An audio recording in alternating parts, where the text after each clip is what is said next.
I'm Lance Phillips. Kinger, did you know that Aaron Rodgers is requesting to be the highest paid quarterback in the NFL, and he wants an opt-out clause if he isn't that guy? I'm Chris King. I think I should have that opt-out clause at Lakeland. Pay me my money, highest paid coach. I don't know, Canada, North America. I don't even money. care. Doesn't matter. Pay me the money. I'll take it anywhere. Pay me the money, baby. I love it. Whatever you got, I'll take. That's a good way to negotiate. Can we get Lakeland right? to pony up that kind of, get a new contract written where there's an opt-out clause if you're not the highest paid coach in the college ranks. No. You can opt out and go somewhere else where you will be. That would be interesting. And you know what they say? See you later, Kinger. See you later, Kinger. Speaking of Kinger, that's Chris King. I'm Lance Phillips. This is The Gloves Are Off. What is good, folks? Kinger, since you started with the Border City Blue Jays again, the team is 3-0. Yeah, it's amazing winning streak. I can sit on the bench and they still win. Doesn't matter. You just got to be there. I'm like the lucky charm of the team. You are the lucky charm of the team, if you will. You know who's not a lucky charm of late? Who? J.R. Smith. He's been real bad. In fact, late in Game 1 against Cavs versus the Warriors, a free throw that would have given the Cavs a 1-point lead. It was picked up off the board by J.R. Smith, who decided to dribble to midcourt, completely oblivious of the score of the game. Cavs ended up losing an OT, Kinger, by 10. That game, LeBron had a line of 51, 8, and 8. Do you feel sorry for LeBron, given what this team has? No, I don't. I'll never feel sorry for LeBron about anything. It's unfortunate he's got some not smart players with him out on the court. But yeah, I don't feel bad about that. How can you not feel bad for this guy? No, not really. Okay, he was upset. This could be one of the best. You know me, I'm a story guy, right? So I don't care who wins. I just want a good story, and I'm all about greatness being great, right? So the Warriors are great, but I don't like their style of greatness. They've just, Durant just went over there. They've got all these top guys, whatever. If LeBron James wins this by himself, basically, it's unbelievable. It's the best story maybe ever in finals history. It's unbelievable. You can argue with me that it's the worst team ever in NBA finals history. I'll give you that. It is. What Golden State did is they built that from the ground up. They added one player, KD. That's it. They've only added one player. And KD isn't doing that if he's in LeBron's shoes. No way. No, but KD wanted to go there for the style of play. And the style of play that the Warriors play right now is what every kid and every team's aspiring to do. 3-ball, ball movement. Right. It's pretty to watch. What LeBron's doing, carrying a bunch of, let's be honest, D-League players right now, is amazing in that sense. I would say that over the course of LeBron's time playing in the National Basketball Association, I have not been a general fan of his. But what he's done this postseason has turned me into a fan of his. Listen, we can go on about his charity work and all the stuff he does in that regard. That's amazing. But right now, in the NBA Finals, he leads his team with 40. He's averaging 40 points per game. 40. The next closest is Kevin Love at 21.5, 11 with George Hill, and then it drops off. And when we talk about assists, LeBron leads at 10.5, and then the next closest is Jeff Green at 3. Like, this guy, what he's done is incredible, and that is the turning point of that series. If they win that game, we may have a different series on our hands, but we don't. And I feel sorry for him that he's done what he did in Game 1, and he had to put up with that. These guys are paid millions and millions of dollars, that's a mistake. That's egregious. You can't make that mistake when you're paid that kind of money. You can't. Yeah, and I feel bad for him. It was embarrassing. Oh. Well, it wasn't embarrassing. Johnny Manziel finally got his feet wet in his first CFL game for the Hamilton Ticats. Lance, would you say he performed well so far? This guy played 22 snaps in the field. Some people are saying he played garbage time. I don't believe that the end of the first half is garbage time. I'm pretty sure it's not. No. So he came in, he played 20 snaps, he went 9 of 12 for 80 yards in the air, and he ran for 10 yards. He got sacked twice, didn't fumble. This was a great preseason debut. For a guy who's only been there for 2 weeks, I'm not sure what more he could ask for. Yeah. He had a couple of botches, and he had a minor temper tantrum when he learned the CFL's intentional grounding rule when he didn't make it back past the line of scrimmage. But that's a great debut. Yeah. That's a great debut. Yeah, and I think what that debut showed me is it's going to probably shut up a lot of the traditional CFL fans. It showed he can play. Yeah, and he almost averaging 10 yards a pass, and everyone's knock is, okay, he can't pass wide, he can't read defense. I know you think that it's going to shut up a lot of traditional CFL fans. Yeah. It's not. It's not. Listen, I hang out with Argonaut fans. I don't very often tell what teams I'm a fan of. The Argos are clearly one of them. Yeah. I've mentioned that before. So I know that a lot of those guys have absolutely no desire to see this guy do well. They won't even say he was good. Nothing like that. So no, traditionalists and a lot of these people are, no, he wasn't. That wasn't great. What do you mean that wasn't great? He was. I thought he was excellent. I thought what he did. He scrambled with the ball well. You know, he can move on his feet. He's got a great arm. I mean, he threw off his back foot and hit, I forget who was along the sidelines. Right, that pulling you out. Yeah, and that, I mean, he's got a great arm. He can run. I think he is saying all the right things, which I like. Yeah. He's saying all the right things, and if he can be healthy on and off, that's a good situation. And that's a big change for him, saying the right thing, doing the right thing. No kidding. This is really big for the CFL. I'm going to touch on this a bit later. The exposure that he can bring the CFL right now in terms of fans that don't watch the game is massive.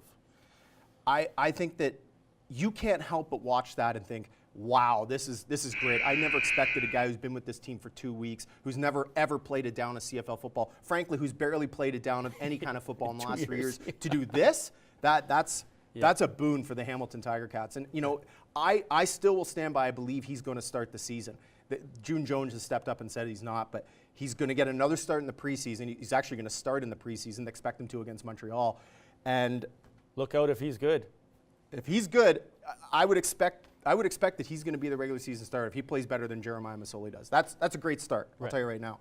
The Vegas Golden Knights cruised through the first 3 rounds of the playoffs, and it looked like after a 6-4 win against the Capitals in Game 1 of the Stanley Cup Final that it may continue. Of course, it hasn't. The Capitals own a 3-1 series lead. Kinger, where did the Vegas Golden Knights break down?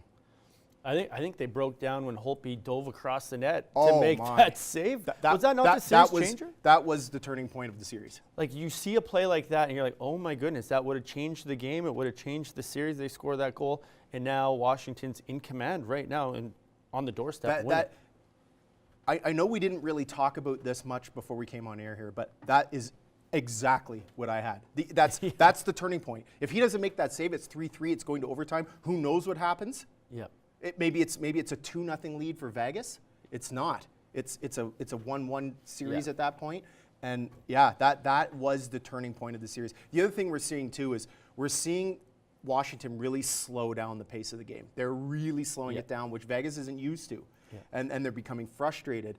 They're not getting the goaltending that they'd had throughout the first part, right? Marc-Andre Fleury hasn't been fantastic. Mind you, Holtby hasn't been fantastic either. Right, and in Fleury's defense, some of those goals are bad bounces, right? Like a puck hitting off his skate, getting to a guy in front, a couple deflections. Like, it's not like Fleury's been awful, but Fleury was so good to start the playoffs that every time Vegas went out, they knew they were going to win or have a shot at winning, and now it's kind of iffy. And as you mentioned, Washington slowing down the game, Backstrom, Kuznetsov, Ovechkin, Oshie even, their skill has really been on display this series. I'll tell you, Oshie played that third period the other night like a man possessed. Yeah, he played like he set up that goal when he knocked Miller down, and many people are calling for his head because it was a dirty hit. That wasn't a dirty hit. There was no elbow.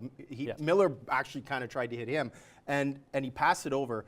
And that one-timer, I mean, Fleury can't stop those. And what Washington's done is we're now seeing the offensive prowess of the Washington Capitals really take over. We're really seeing it. And they're getting contributions from everybody. And we're seeing the better team take over. Yeah. Brian Colangelo has come under fire for running not one, but possibly 5 fake burner Twitter accounts. Lance, does this threaten Colangelo's job? Look, Kinger, I will answer your question, but I quickly want to say that I don't care if Brian Colangelo runs 50 burner accounts and they're all just accounts where he's crediting himself and giving praise to the work he's done. I don't care. Talk about his ties. I don't care. But when you are leaking out secrets about trades that could be happening, or you're leaking out medical history of players, you've crossed the line. And this, if this comes out that Brian Colangelo did in fact own these accounts and this was him tweeting these out, yeah, he's done. He's done. This is a big problem for him. And it may be a problem for him going forward with any other team that's looking for a GM. Well, even with Basketball USA. Okay, first off, the private, the confidential stuff, but trashing your coach, questioning your coach, the one was confirmed his. On that account, he for sure questioned his coach, Joel Embiid, a lot of the other players on the team. I don't see the positive of doing this, I guess, to create like a false narrative or try to throw your facts out there. But to me, that reeks of insecurity on Colangelo's part. Like, why do you care Well, what, it what totally social does. media says? But now Colangelo It's like Kevin won't- Durant did it. It's Right. like when Kevin Durant did it. It definitely reeks of insecurity. But I kind of get the player, like in a player sense, I could see the players screwing around and like messing around and throwing stuff out there. But this is like a GM, so now he might not ever get another job in basketball Well, that's or what I'm saying. anywhere. He may not, but and you can't. You obviously can't leak secrets about trades and things like that. And you can't hammer on you. I'm not sure it's such a big deal if he's hammering on his own players. Does it matter? Maybe you're trying to fire up your players. I don't know what you're trying to do. Well, just go talk to him then. Okay, sure. I'm not saying it's the Yeah, right thing yeah. to do, and I'm not saying that if I was in his shoes, that's the way I'd approach it. In fact, that's not the way I'd approach it. Yeah. But I don't have a problem with that kind of stuff. It's when you're leaking information about your players that is only knowledge to people within the intimate circle Right. of the team.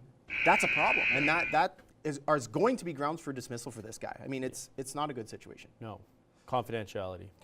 Dwayne Casey, since being fired by the Toronto Raptors, has had a few interest from other teams, been on the radar of a few teams, but he's only been interviewed by one team, the Detroit Pistons. And it looks like, as it stands right now, that the Pistons are ready to pull the trigger on Dwayne Casey. But Kinger, should Casey pull the trigger on going to that team, or should he take a year off? No, Casey should take any job he can get. Oh, my word. If you're, okay, first off, he can live at home, driving across the river That's to fine. Detroit. But no, as a head coach, and I truly believe this, it's tough when you sit out a year or two and you're not coaching every day. I think it's an everyday thing. Now, if he goes and That's decides. a terrible team. That is a terrible team. For sure it is. But what are you going to be working with? Probably a rebuilding situation, so you're probably going to get more leeway Listen, as a coach. That's a job that you're being hired to be fired.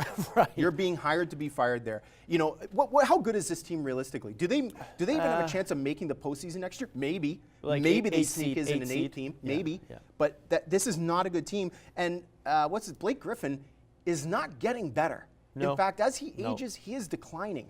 He's getting worse, if anything. This is not if I'm Dwayne Casey, I'm waiting another year. I'm taking a year off. His skills as a coach are not going to decline that fast in a year, and there are going to be more opportunities next season. Okay, That's where the opportunity is going to lie. Not this coming season, next season, the season after, Right. 2019, 2020. That's when you want to get back on the horse. So would you rather sit out the that dinosaur. year, hopefully get a contract, or would you rather sign this contract in Detroit and know that you're getting $15 million over the next 3 or 4 years? No, I don't want to go to a job where I don't believe that I can turn this team around. I don't believe there's any possibility of me turning this team around. I'm not going there. I want to go to a team that has some sort of pedigree of winning. Right. That's fair. A success culture And already developed. The Pistons don't have that. And those are the options you have to weigh as a coach. I mean, ultimately, I think it's fair to say that the Toronto Raptors fired the best coach they could have had a chance of getting in this guy. Ooh, that's a hot gonna get take. to that That's in a a hot little take right there. The Philadelphia Eagles players decided not to go to the White House, and as only Donald Trump could do, then uninvited them from the White House. Lance, what is this whole White House issue really about? It's about one thing. It's about one thing. Give it's it to about me. Donald J. Trump.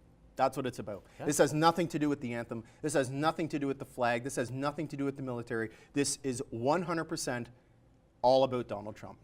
Yeah. In the tweet he sent out, he says, in part, they disagree with their president because he insists they proudly stand for the national anthem. This is a guy who refers to himself in the third person. Constantly. The only thing that Donald Trump cares about is Donald Trump. Correct. That's it. He doesn't care about these teams. This is the second time in a year he's done this. He did it with the Golden State Warriors. Yep. And that's all it's about. It's all it's about. And you know, frankly, the people that would have voted for this guy, this is what they're about. Yes, for Those sure. people have no comprehension of why these players are taking a knee in the first place, and they default to this is the flag, this is the flag, this is the anthem, and it's a slant on the military. Well, it's, yeah, classic. You can turn it any way you want. And I don't like talking politics on here. That's obviously not what we're about. But Trump is making this about himself and trying to make it about the military. You know how many players knelt last year on Philadelphia I Eagles? believe it was 0. Zero players knelt. So they all went out for the anthem. This isn't about the anthem. They don't respect what Trump's done. Right. They didn't want to go. Not all the players wanted to go. There's a handful that wanted to go. And when Trump caught wind of this, he's like, fine, I'm uninviting him. And there was no advance notice. It's not like they got notice. Yeah. Like it was happening Tuesday. They got notice Tuesday this was happening. They Yeah. found out via that tweet. Yeah. So they didn't even. But now, mind you, the Eagles said that they were going to have under 10 players go, and it sounded like it wasn't even players. There were under 10 players and maybe a couple of wives that were going to, or a couple of Staff other people, members, like I think, staff yeah. members that were going to Yeah. tote along. this is all on Donald Trump. And I'm not here to talk politics either, but this has nothing to do with the teams that are going to the White House. Absolutely nothing. And if you look at what the Eagles do in the community and for the NFL. Look at what some of those players have done over the course of the season. Donated almost his entire salary. Yeah. He might have even donated the entire salary. Yeah, it's a real shot. And you know what? This is really putting the bar there. NFL, the players, the owners, it's splitting them down the middle like it's splitting the country, unfortunately. This situation is going to get way worse. Yes. Way worse before it gets any better.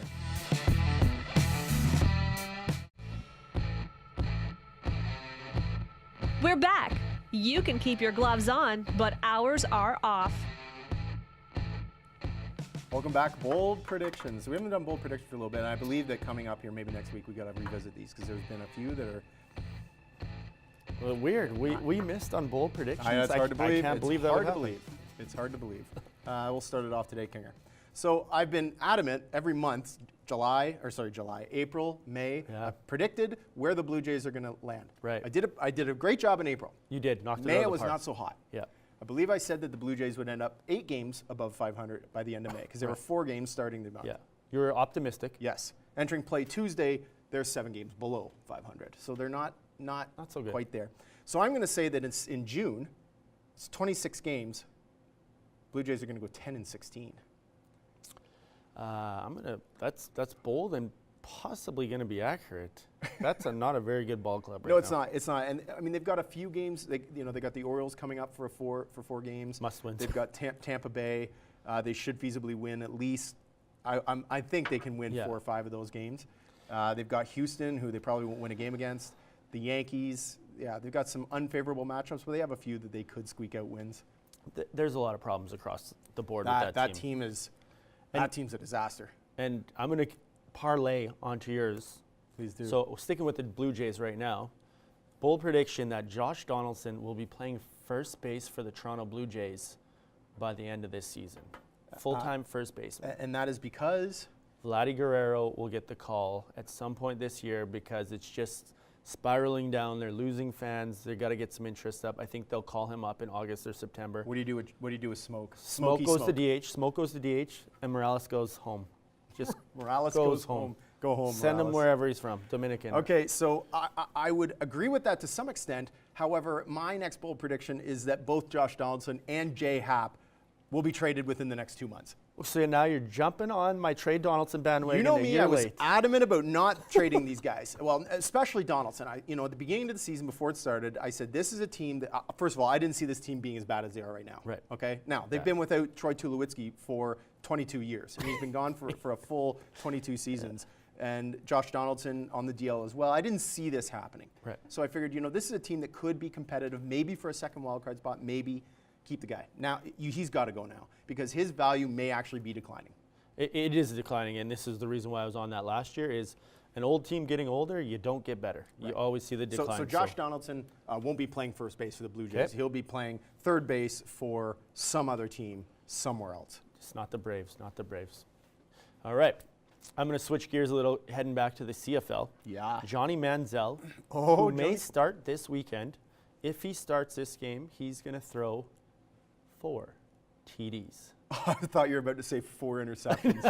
4 interceptions. 4 TDs. Could be 4 interceptions It's too. good, yeah, The 4 way for 4. he's playing, 4. That's some bold stuff. I hope he does. We've got what's got you fired up coming up later. Oh, he's good. on my list. Yes. But I hope he does. Okay. I can't see it. Johnny proved me wrong. He's But got he it. could do He's it. got it. Johnny Football's got it. All right. I'm staying local here, Kinger. I'm going on the local beat. Right.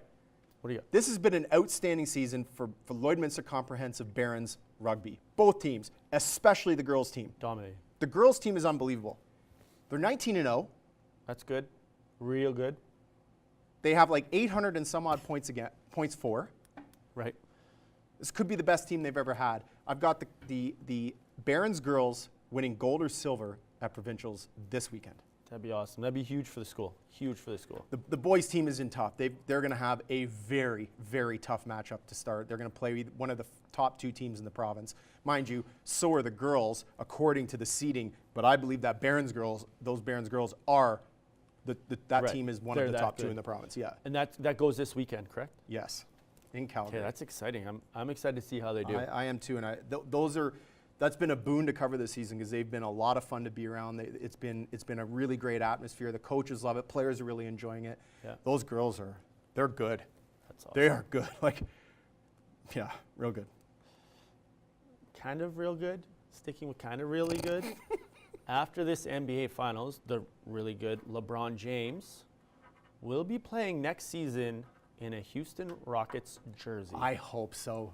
Holy, I Paul- love it. Chris Paul's recruiting him. It's going to happen. Paul, James, and Harden to try to take down the Golden State Warriors.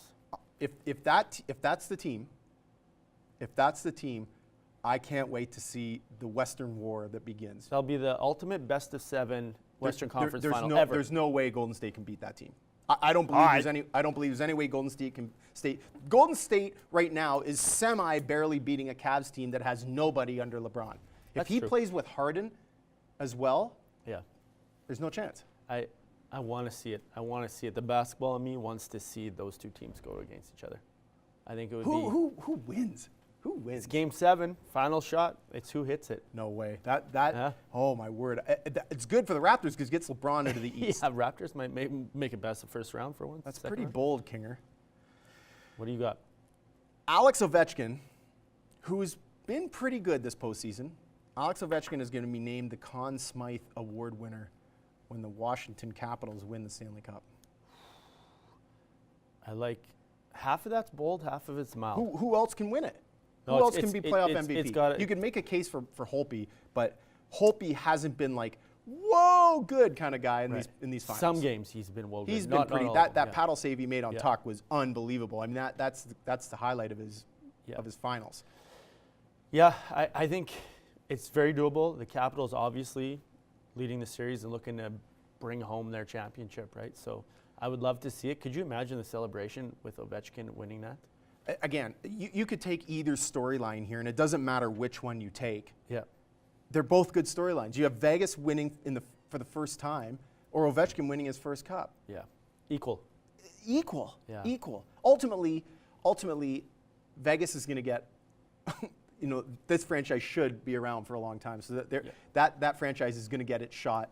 Down the road. Ovechkin he's 32. He doesn't have a lot of years left, right? He's 32 and he looks like he's 105. He so does look like he's his 105. His years That's are a fair numbered. assessment. Yeah. That's a fair assessment. Okay, well, I'm going to stick with this because I want to get this one in here.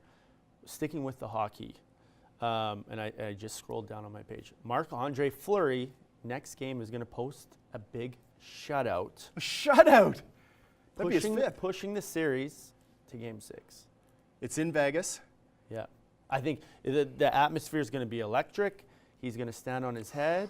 That's and bold. he's going to bring some energy back. No, That I'm not is saying what happens bold. the rest of the series, but I think he could put up a shutout for them. Poor Marc-Andre has not had the finals I think he would have hoped that he would have had.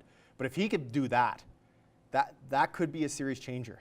Yeah. It could be a series changer. And you think about, like, if they did come back and win this series, think about the legacy of, like, Fleury from Pittsburgh to here to win it here. I think it's already pretty good. I think what he's done already is incredible. What I'm real interested to know is when this goes back to Vegas, what creepy character are they going to get to spin that thing before the game starts? What plastic-looking person is going to go up there and do that? I think they need to have one person spinning and one person doing the sword fight is what they should do. Celebrity. They should just get a wax doll and have someone hold the hand and just crank it. It's been pretty close so Honestly, far. Chris Angel looked like a wax doll. Oh, I can't wait to see what creepy dude or dudette they have.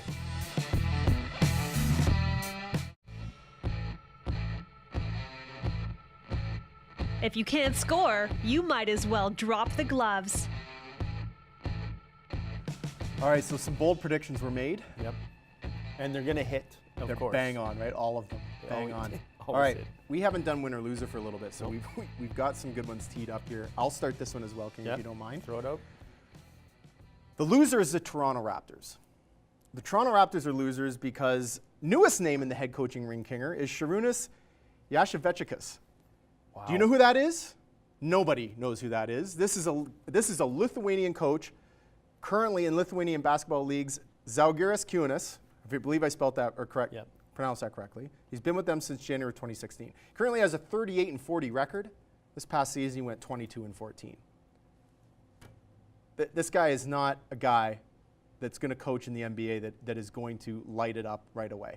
And as I said before, the Raptors very, very quickly are going to find out that they fired the best coach they could have had for this coming season.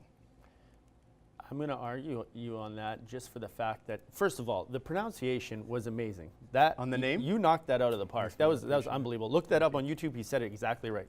Now, I follow him on Twitter, and he's one of the best X's and O's coaches. He's well regarded in Europe in terms of his X's and O's I'm and sorry, teaching but ability. the Lithuania Basketball League is not the NBA. I get it. I totally get it. But the NBA is switching its focus worldwide for coaches. I think you're going to see a couple European coaches come over the next That's little while. fine, but it doesn't mean that he can be as successful as Dwayne Casey was with that crew. Right. Well, in order for him to be successful, they need to put better players on the floor. So it's ultimate. If you This is the whole problem with the Toronto Raptors. Dwayne Casey was not the problem with the Toronto Raptors. The players he on was the floor. behind the ball.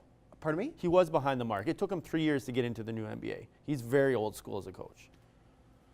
Listen, We disagree on He's this. not the problem, and just substituting a coach for him is not. You just said it. That's not going to solve the issue. Fair. The Toronto Raptors are losers right now. They're losing. Okay. I'm going to stick with losing, not angry losing, but losing. The NBA is losing because the Golden State Warriors are about to win their third title in 4 years, which is dynasty territory, which I think the common fan that isn't a hardcore NBA fan thinks, why watch the NBA? The Golden State Warriors are always going to be there. So I think the NBA is losing a little on this one. You could even make the point that the NBA is winning because people tune into the NBA right now for the drama. People are tuning in for the drama, for the bizarro Brian Colangelo stuff that's going on, for the Draymond Green, Tristan Thompson antics at the end of Game 1. They're tuning in for this kind of stuff. I mean, I'm pretty sure that everybody knows that the Golden State Warriors are going to win this in 4 or 5 games. Yeah, and I guess that's what I'm saying is when you look at the finals of the record, the common fan, like they don't realize how good all these other teams are, how good the Houston series was, for example. So the NBA is losing a little on that front. That's a fair assessment. I'm going to stick with the loser. This is the trifecta of losers here. Hello. WTA tennis and the French Open, because Serena Williams, moments before her match with, totally forgot her name because I've lost track of where I was going with this. I do this all the time, Maria Sharapova. Moments before her match with Maria Sharapova, pulled out with a right pectoral muscle injury. And she may miss Wimbledon as well. This is a woman who's 36 years old. We're starting to see the decline, I believe. We may never see her at the top of her game like she was. This is bad for tennis. It's bad for Wimbledon. It's bad for the French Open, and they're all losing because of it. And to have the female dominance, which actually brought a lot of viewers to female tennis. Right. Tennis players peak in their 26 to 28. For her to be so good for so long has been, I'm going to say Tiger Woods-esque, the way that she's it just dominated. worries me that she's on a fast track of decline right now. It worries me as a sports fan that we may not get a chance to see her be great like she was in the past. Yeah. You know, and it paves the way for other players to make them move up and be great themselves. But and there's no reason to not like her. There's no reason that she's a good human being. She's great on the court. I'd like to see her. I'd love to see her be great until she's 80. Yeah, I mean, if she's could. great for the sport. Yeah, unbelievable. I'm gonna switch the losing up a little bit and go with a winner. The CFL is a winner. Their YouTube video of meaningless Manziel highlights was the 3rd ever highest viewed by TSN. Now, how can a Manziel highlight video be the 3rd highest rating video you've ever put out? How? It's because Johnny people Football. want to see Johnny Football. People in the U.S. want to see Johnny Football. People in Canada want to see Johnny Football. I just think people are underestimating how big this is, having a 1st overall draft pick coming. Yeah, I'm going to get to this later, but Okay. people are underestimating this. This is a boon for everything in the CFL. I think it's great. I think it's incredible what he's done. Okay, I mentioned them before. I'm sticking with the winner as well. I mentioned them before. Lloyd Comp Barons rugby teams at provincials this weekend. They both had great seasons. Women 19-0. This is an unbelievable stat. So the women have scored just over 850 points, if I'm not mistaken. One player has scored nearly a quarter of those points, Kinger. Lindsay Boisson has 219 points for the team, and they still have 3 games to go this weekend at provincials. She's a She's been a one-woman wrecking crew. Last week against Cold Lake, at zones. She scored the team's first 4 tries and was barely touched. Yikes. Speed, power? Pardon me? Speed and power? What do we got going on here? Speed and power. Just a good athlete. Yeah, listen, talking to their head coach, Mark Grillandini, when I asked him what she's meant to the team, he got emotional. I have not seen that before. That's awesome. I have not seen that before, and I felt bad for him because he's put a lot into the team, and it's evident that she has too. Right. And I think that that's incredible that this team has benefited from having her and having a coach that has created that kind of a tie with his players for this long. That's a win for the school. That's a real win for the school. That's what it's all about. Those relationships, right? You ever gotten that way? Have you ever been choked up about players? Yeah. I know you're going to be when she's gone. Well, I did this year with Sinet for sure. I have in the past with Vantoff. It's anytime you spend a long time with a player and get invested, and they're invested in the program, it's really tough. When I had 2 seniors this year, it was a tough night. I think for any coach, when their players move on, if they build that relationship, it's tough. Okay, I got a winner I want to hit on. Yes. Ovechkin, winner, on the verge of finally winning a cup. Not only winning the cup that he finally deserves, but he's also been shutting up Don Cherry and his bashing of the European and Russian players for the last 20 years, realistically. So it's a double win in my eyes. And I like Don Cherry, but I've been a fan of Alexander Ovechkin more recently. I wouldn't say I wasn't a fan of his. Right. I didn't care. But I've become more of a fan of watching him play the game and the way he carries himself on and off the ice. Right. I'm a big fan of that. I was a fan of Don Cherry, but this year has solidified for me that that man needs to go off the air. Yes. He needs to go off the air. He is flat out crazy. Yes. Some of the stuff that's coming out of his mouth, he is. Alexander Ovechkin, that is a double win, like you put it. Ovechkin is shutting him up, and it's kind of nice. I'd actually enjoy a coach's corner where Don introduces him, and he doesn't say, Ron introduces Don, and Don doesn't say a word the whole time. He's just a figurehead. And then Ron has his funny little quip when they go to commercial break. That's greatest coach's corner I can imagine. I think that's coming up. He's basically on his way out. He's a figurehead, but he needs to stop with that. Oh my word. Keep going, Alex. Keeping that guy quiet. Ooh, he's tough to listen to.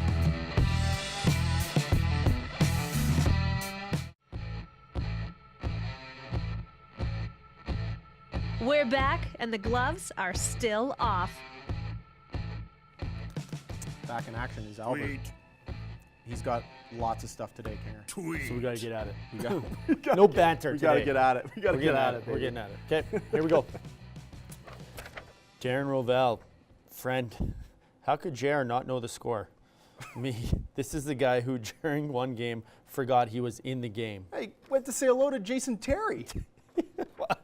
went to say hello to Jason Terry. Nail And in left, the like, beak. this guy is. Hey, Jason Terry's awesome, but you don't need to go say hi to him. He is. I'm he is- surprised. I don't even know if he knows he's alive. that He's guy. not right. He- There's something really, really wrong with that guy. Daryl Talley at Daryl Talley. Stung so much my name's up on that wall. Worth one more tell. Jerry's critique of me after a season pissed me enough to challenge me to be a better football player. He called me mediocre, and I refuse to ever be mediocre again. From the bottom of my heart, thank you, Jerry. So Jerry Sullivan is a writer for a Buffalo newspaper who has been axed after 29 years. And from what I understand, it's because he doesn't constantly write in a positive light Buffalo sports. Now, correct me if I'm wrong. I could be wrong here, but I thought that the nature of a sports reporter or a reporter in general is to be objective. Yeah, to tell the truth, he didn't write puff pieces all the time. That's why. Right, and that does frustrate me. That, as a reporter, you're not here to constantly write about the positive because there are going to be negatives. Yeah. And if you can't take the negatives, then stop being involved in sports, stop being in the news, stop doing whatever you're doing because negatives are going to happen. Yeah. Listen, And we don't take read it. negatives on this show. Yeah, We take every day. negatives on this show. And I Shirts. have no problem with that. I can take those. That's Yeah. cool. And I know you can too. Yeah. And coaching, right? We don't Not expect male. people to constantly be like, hey, that show is amazing, even though it is. We don't expect people to constantly say that. That's true. That it is amazing. true. Because not everyone agrees with our opinions, and that's fine. Yeah. But that being said, You can't axe a reporter because he's not going to constantly spin people in a positive light. That drives me bananas, as you can tell, Kinger. I can tell. Yes, I'm fired up about it. Jacob Robinson. Let's bring some light back here. Yeah. Jacob Robinson, looking at LeBron's suit shorts like. And that's true. I kind of got the LeBron going on today as well. How did you like the short suit? It's ridiculous. No way. You That's like it? awesome. I did like it. It's I liked it. how would I you especially like liked it- the $46,000 handbag he was carrying with him. Okay, well, that might be too high. I was just going to say, how would you like it if I coached a game in a short suit in Dude, November? honest to God, any video work I'd be doing would be constantly on that. It'd just be steady tilt, steady pan, steady all kinds of stuff. The like one that. difference is I would wear sock suspenders if I did that. I'd probably fly a drone right behind you the entire game, just focused on you. And when you moved up and down, it would just follow you around. Honestly, that's what I do. Please do that. Please do that. I might have to. Emily Kaplan at Emily M. Kaplan. Alex Ovechkin scored 116 goals between Brooks Orpik goals. Yeah, that tells you about Brooks's hands. Not Got great. hands of cement, that guy. You know, that's one of concrete hands, Brooks. That's one of those things that the players know too, and probably just chirp him about, like, how long's it been? How Can you long's imagine it been? scoring 116 goals So basically, he between didn't. one of your other players? So he didn't score in 2 years, basically 3 years almost. 3 years. 3 years. That's awesome. Bleacher Report: the Caps coming Oh, out for Game 1 of the honestly, finals. This is one of my favorite videos. incredible. This is absolutely incredible. I thought I'd seen it all, Kinger, until I saw this.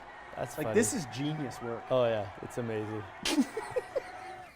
And it's so true. I can't get enough of it. Uh, Just inject that kind of humor right into my veins. Paul Bromby. So I'm a big fan of Paul Bromby, at Paul Bromby. Paul Bromby is a producer for Sportsnet. Paul Bromby deals with mental health issues himself. I've talked to him on occasion before. I haven't met him in person, which is bizarre considering I spent time at Sportsnet. Really solid dude from the talks I've had with him. Great guy. This is awesome. Google how you trade a player in the middle of the finals. Picture of LeBron. I imagine that's exactly what he was thinking. How can we deal this guy right now? I'm sure he's trying hard. He's trying to get someone in there. You know, GM LeBron. GM/coach/player. He's probably checking to see if he can call up the D League guys right now to help him out. He's got a bunch of them. Yeah.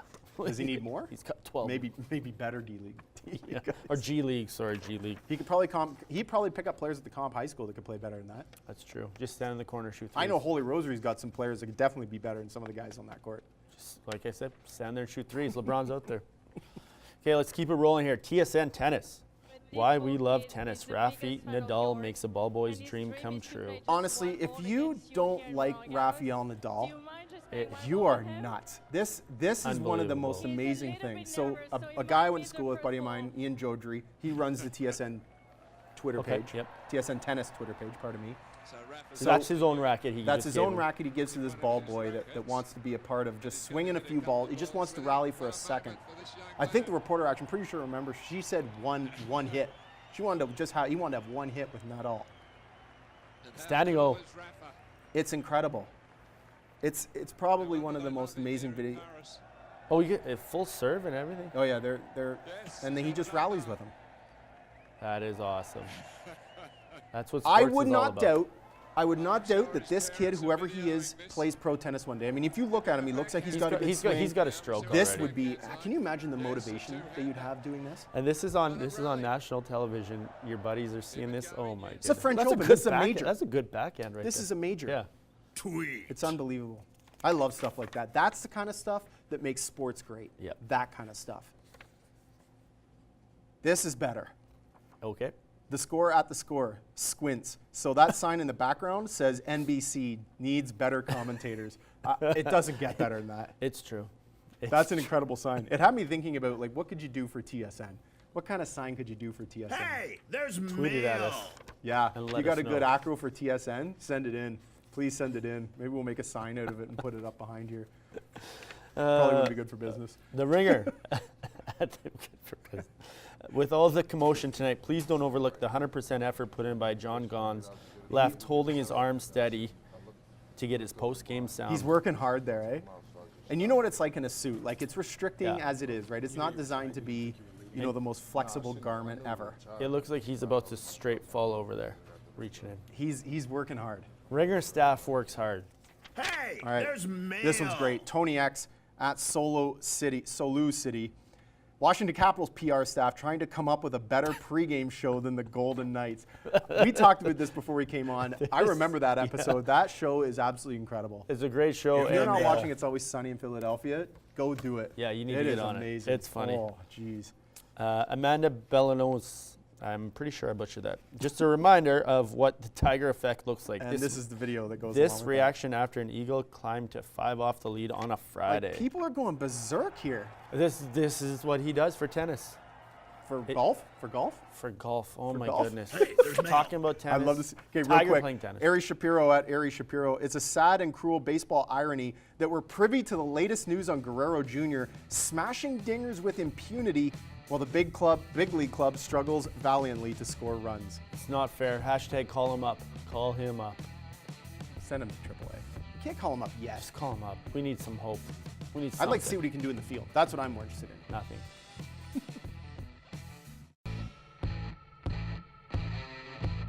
We're back. You can keep your gloves on, but ours are off. Okay, welcome back. There was a few tweets that we hadn't hit. We got to get to. They're incredible. We were just hitting the J.R. Smith Twitter lottery. Yeah. So Kinger, we got a few here we want to get through before we get to what's got you fired up. Ode to J.R. Smith. Yeah. Okay, fire away. Foss, the internet is absolutely amazing. Like, the creativity that people have is incredible to me. Like, is that a bottle of Hennessy? Yeah. What's he got there? He likes his Hennessy. He tweets about it a lot. All right. Dom, at Dom, I don't even know how you say that. I'm not even going to try. Quote, what do you mean it's 107, 107? The squints. He plays like that all the time. It's odd that he can play basketball and squint like that. These are so good. Okay, Nat, hashtag NBA final. Oh, unbelievable. Let's get one more here. Big Cat, at Barstow Big Cat. This picture is incredible. Just sit over there, JR, and think about what you've done. That came out moments after that happened. I was like, oh my word, this is amazing. I'm surprised they let him back This on is the kind of floor. stuff that makes the internet incredibly good. Pete Blackburn, veteran hockey move. Can't teach that. JR trying to secure at least 1 point by heading to OT. Gold. Last one, Billy Ray Mitchell, at Billy Schmerda. J.R. Smith says, who's winning, Pusha or Drake? And he says, we as in definitely can't count on you to keep score. Those are so great, man. Like, Yeah. thanks, Albert, for coming. You could Appreciate read those it, all buddy. day. When J.R. Smith did that, those are the types of moments that I go straight to Twitter because you know it's coming. And you just got to keep hitting newest. Yeah. Newest. And you know how it is at the top. It says like 18 new tweets. And at that, it was like 20, 25 new tweets. You couldn't keep it going fast enough. Hit your refresh. All right. We got to go. What's got you fired up here, Kinger? Do you want to start or would you like me to? No, you start. I think you're more fired up than me today. Well, I am a little fired up. As I said before, I am a Toronto Argonauts fan. I've been a Toronto Argonauts fan since I was a kid. I can remember going to Exhibition Stadium with my dad and sitting in metal bleachers while the Toronto Argonauts played football. And I remember being there for Blue Jays games. So for those of you who don't even know what Exhibition Stadium is or was never there, look it up. It's a catastrophe of a stadium that existed in Toronto on the waterfront, essentially where BMO Field is right now, Kinger. Okay. And in my time as a Toronto Argonauts fan, I've met other Toronto Argonauts fans. And while a lot of them are diehards, some are not so much. But a lot of them recently, along with CFL traditionalists, have been hammering Johnny Manziel for being in the CFL. They're hammering the league for allowing this guy into the CFL. One thing I love about the CFL is it's almost a league of second chances. And I don't have a problem with that. We remember players like Ricky Williams coming in after being essentially shunned by the NFL for smoking weed, coming and playing in the CFL for the Toronto Argonauts. Argonauts fans didn't have a problem with it then, but now they have a problem with Johnny Manziel. The bottom line is a healthy Johnny Manziel on and off the field is great for the league. It's great for the league. Not only is he going to sell more tickets in Hamilton, we already saw it in a preseason game, and we've seen it at their camp. First day at camp, they had over 200 fans there, which is more than double what they normally have. He's not only going to sell tickets in Hamilton, he's going to sell tickets in BC, he's going to sell tickets in Calgary, Edmonton, Toronto, Winnipeg, and Montreal. He's going to sell tickets everywhere he goes in the CFL. Don't forget Ottawa. Love this guy. Make him feel good about being in the CFL. Make him be successful in the CFL. You want him to be successful in the CFL. Because if he's successful, the league is successful, and it maybe opens the door to more NFL players or ex-NFL players wanting to come up and make a name for themselves and go back to that league where they can make more money in the NFL and say, I got my second chance in the CFL. That's the place to go if you want to get back to the NFL. And that is exactly what it should be about. The CFL should be the breeding ground to get players back. I think it's awesome. Well said. I think it's awesome. The CFL does not have the production value the NFL does. No. It doesn't. It doesn't have the fan following that the NFL does. It's not the same culture that the NFL has. Yep. But it's got very talented players. And it's a chance for these guys to play here for a couple of years, really make a name for themselves, and then go back to the NFL. And get their big shot. And if I'm a league, I want to be known for that. Yeah. So it's only going to help. Only. I'm gonna gear it a little different direction for what's got me fired up. LeBron James recently came out and said that the odds have been stacked against him since he's been 5 or 6 years old. We're gonna hold the phone on that because LeBron is a genetic freak. He was a monster since birth. He's dominated his basketball age group all the way through. In high school, ESPN was broadcasting his games in grade 10, 11, and 12. At an 18-year-old year, he dominated in the NBA. He's played in the Eastern Conference his whole life, dominating the weakest conference in basketball so he can get to NBA final after NBA final. I don't know what exactly LeBron James is talking about when he says the odds have been against him his whole life. I can't think of one scenario where the odds have been against him. Now, if you want to talk about some other NBA or NFL players that have had it rough from the beginning of life, sure. But LeBron had it pretty good all the way through. His AAU team since grade 7 was sponsored by Adidas. That probably says enough about how good you are. So I think you got it all a little bit backwards, LeBron. This is the thing, Kinger, where you could make the case that people have disdain for LeBron James. It's these kinds of things, right? Just don't say it. You could think that, or I don't know what you're trying to make it seem like you're doing so much. I don't know what he's trying to do there. And I've said this before, I believe that a guy like LeBron loves being the center of attention. Hence the reason he's not going to stick with Cleveland. If he goes somewhere else, it's almost like what happened when he went to Miami. Yeah, he takes the clan the with him. decision. Yeah. And and they have the thing on stage where all three of them come out. Like, it's almost like that kind of thing. He loves to be the center of attention. Yeah. And if he can make something about him, he's going to do it. And I think that's what he's struggling with right now, the realization that last year KD was better than him in the finals. Right. Steph's been better than him on the whole this NBA playoffs, and they've been on the best team the last few years. So now the star is shifting a little, and LeBron's struggling with that reality right now. Yeah, it's and that as I said, that's the kind of thing that can make people not like LeBron. But I still feel sorry for him, man. I will never. So that's fine. Thanks for watching. Catch you in 7 days.